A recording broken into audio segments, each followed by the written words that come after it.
Ribbon جو ہے اس سے مراد ہے تحفہ. تحفے کے بارے میں اسلام کا مزاج کیا ہے کہ خیرات کی طرح تحفے ایکسپیکٹ نہیں کیے جاتے، مانگے نہیں جاتے. انسان کی جو حیثیت ہو انسان اس حیثیت سے تحفہ دے. انسان سامنے والے کی حیثیت دیکھ کر تحفہ نہ دے، انسان اپنی حیثیت کے مطابق تحفہ دے. اصل چیز تحفے کے دیے جانے کے پیچھے افیکشن اور محبت ہے، وہ پرائز ٹیگ نہیں ہے جس پرائز ٹیگ کی وجہ سے وہ تحفہ دیا جائے. اصل چیز وہ جذبات ہیں جس سے تحفہ دیا جاتا ہے. تو تحفے کے پیچھے خلوص اہم ہوتا ہے.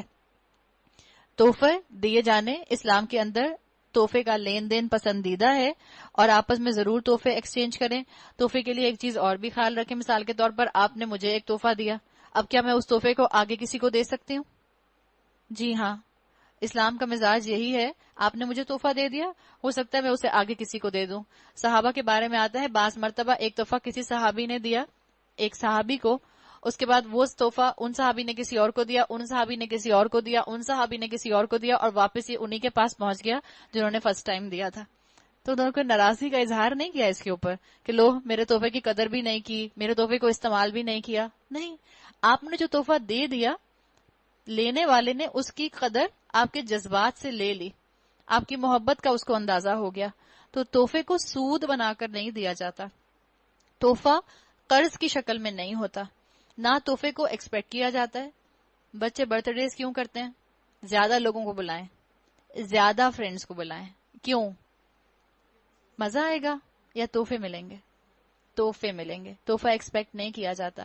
بعض گھرانوں میں، اب تو شاید نہیں ہوتا، ایک دور میں ایسا ہوتا تھا کہ جب شادی بیاہ کے موقع ہوتے تھے اور وہ جو لوگ تحفہ دیا کرتے تھے، وہ تحفہ بھی کیا ہے، ہمارے گردنوں کا ایک طوق ہے جس کو ہم سلامی کے نام پر دیتے ہیں. اسلام میں اس کا کوئی کانسیپٹ نہیں ہے. آج بھی آپ اپنے آپ کو اس طوق سے آزاد کر سکتے ہیں. کوئی فرض نہیں ہے کہ آپ جب جائیں گی تو ضرور دلہا یا دلہن کو سلامی دیں گی. آپ گفٹ کسی وقت بھی دے سکتی ہیں، ضروری نہیں شادی کے موقع پر دیا جائے. ہم نے کیونکہ ملنا جلنا ویسے ہی چھوڑ دیا، ہماری ملاقات ہی شادیوں کے اوپر ہو رہی ہوتی ہے یا کسی کے انتقال کے اوپر ہو رہی ہوتی ہے، تو ہم کہتے ہیں بعد میں کون ملے گا، چلو شادی کے موقع پر ہی دے دیتے ہیں. تو یہ جو سلامی کو ایکسپیکٹ کیا جاتا ہے یہ بڑی غلط بات ہے، اس کا اسلام سے کوئی تعلق نہیں ہے. گردنوں کے طوق ہیں. اور پھر لفافے کے اندر کیا رکھنا ہے وہ بھی انسان دیکھتا ہے سامنے والے کے حساب سے. ایک دور تھا کہ جب سلامی دیا کرتے تھے تو لوگ لفافہ کھول کے دیکھتے تھے، اچھا اتنے، اور پھر لکھ لیا اس کے نام کے ساتھ. اور لکھتے کیوں تھے؟ لکھنے کا مزاج کیا تھا؟ کیا بڑا کوئی فارغ بیٹھا ہے حساب کتاب کرنے کے لیے؟ لکھنے کا مزاج یہ ہوتا تھا تاکہ جب ہم ان کے گھر شادی پر جائیں گے تو ہم اتنا ہی لوٹائیں گے، اس سے زیادہ نہیں دیں گے یا اس سے کم نہیں دیں گے، اتنا ہی کم سے کم لوٹانا ہے ہمیں. یہ مزاج ہوتا تھا. تحفہ کیا بن گیا؟ تحفہ بوجھ بن گیا، تحفہ توق بن گیا، تحفہ اسر اور اغلال کی کیٹیگری میں آ گیا.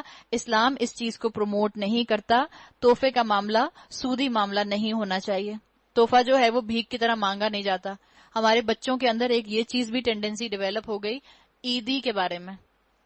بری بات نہیں ہے، لیکن بچے اتنی عیدی ایکسپیکٹ کرتے ہیں، اتنی عیدی کہ وہ امیجن کر رہے ہوتے ہیں کہ اس عید پر تو اتنے پیسے جمع ہو جائیں گے، اماں یہ دیں گی، ابا یہ دیں گے، خالہ یہ دیں گی، پھپھو یہ دیں گی، پھپھا یہ دیں گے، خالو یہ دیں گے. یہ مزاج پسندیدہ نہیں ہے. تحفہ ایکسپیکٹ نہیں کیا جاتا. اور آپ اس چیز کو اپنے خاندان میں کیسے پروموٹ کر سکتی ہیں، اس مزاج کو اپنے خاندان میں کیسے لا سکتی ہیں؟ بغیر اوکیزنز کے تحفے دیجیے. عید پر دیں، یقیناً ایک مسلمانوں کا حلال سیلیبریشن ہے، مسلمانوں کی جائز سیلیبریشن ہے، بالکل دیجیے. تحفے دینے سے محبت بڑھتی ہے. عید کے اوکیزن کو آپ ضرور رکھیں، لیکن اس کے علاوہ بھی جب ایک دوسرے کو تحفے دیں بغیر اوکیزن کے دیں، بغیر کسی موقع کے دیں، تاکہ محبت ڈیولپ ہو ایک دوسرے کے لیے. اور ہمیشہ اپنی جیب دیکھ کے دیں، اور لینے والا اس کے خلوص کو دیکھے جس کے خلوص کی وجہ سے وہ تحفہ دیا گیا ہے. ورنہ کیا ہوگا کہ تحفہ جو ہے وہ ایک بوجھ بن جائے گا. اور ہمارے معاشرے میں تحفہ بہت بوجھ بنا ہے. لوگ شادیوں میں جاتے نہیں ہیں اس لیے کہ ہم تحفہ نہیں دے سکتے. ان گھرانوں کو دیکھیں جن گھرانوں کے اندر لگی بندھی تنخواہیں آتی ہیں، جو ڈیلی ویجز پر کام کرنے والے لوگ ہیں، جن کے پاس کوئی گورنمنٹ جاب ہے، ان کے پاس ایک فکسڈ اماؤنٹ آتی ہے. سال کے مہینے کے اینڈ پر کوئی شادی آ جائے تو ان کے لیے مشکل ہو جاتی ہے. تو کیا قرضہ لے کر تحفہ دیں گے؟ بغیر تحفے کے بھی شادی میں جایا جا سکتا ہے. کسی کے گھر تحفہ لے کر جانا اچھی بات ہے، لیکن کوئی فرض نہیں ہے کہ جب تک ہم ہاتھ میں کچھ لیں گے نہیں ہم کسی کے گھر جا نہیں سکتے.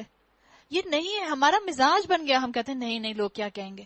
پھر وہی بات، لوگ کیا کہیں گے، کیا بن گئے ہم، پیپل کانشیس یا گاڈ کانشیس؟ People conscious. ہم اس لیے تھوڑی کہتے ہیں کہ نہیں ہم تحفہ ضرور لے کر جائیں گے، نہیں، اللہ کے رسول صلی اللہ علیہ وسلم نے تحفہ کی لین دین کو پسند کیا. ہم کہتے ہیں نہیں اچھا نہیں لگتا نا، برا لگتا ہے، پہلی دفعہ جا رہے ہیں، ایک تو پہلی دفعہ جا رہے ہیں تو برا لگتا ہے، آخری دفعہ جا رہے ہیں تو برا لگتا ہے، باہر سے آئے ہیں تو برا لگتا ہے، واپس جا رہے ہیں باہر سے تو برا لگتا ہے. بس تحفے جو ہیں وہ ہم نے ایک قرضی معاملہ بنا لیا ہے، سود کی طرح تحفے ہمارے سروں پر سوار رہتے ہیں. ہم محبت کے ساتھ تحفے نہیں دیتے، ہم مصیبت کے ساتھ تحفے دیتے ہیں. جب آپ کی جیب اجازت دے آپ تحفہ دیں، جب آپ کی جیب اجازت نہ دے آپ تحفہ نہ دیں. اور اس چیز کو رواج ڈالیں، اس چیز کو واپس ریوائیو کریں. شادیوں کے اوپر مت لے کے جائیں تحفہ. اس سے کیا ہوگا، بعض لوگ اتنے عقل مند ہیں، اللہ ان کو اور ہمت اور ایمان دے، وہ کارڈ پہ لکھ دیتے ہیں. اب لوگوں نے لکھنا شروع کر دیا، ہمیں کسی تحفے کی ضرورت نہیں ہے، صرف آپ کی دعاؤں کی ضرورت ہے، اور کوئی چیز نہیں لیتے. شادی کے بعد ان کے گھر جائیں، شادی کے بعد ان کو اپنے گھر بلائیں، ان کو اپنے گھر بلا کر تحفہ دیں، اور عزت ہوگی ان کی. تو ہم نے اپنے معاشرے کے اندر جو تحفے کی شکل دیکھی ہے جو بگڑ گئی ہے، اور وہ تحفہ جو ہم نے صرف اور صرف وصول کرنے کی چیز اور زبردستی دینے کی چیز اور مصیبت بنا لیا ہے، اس کو بھی ہمیں اپنے معاشرے سے ختم کرنے کی ضرورت ہے.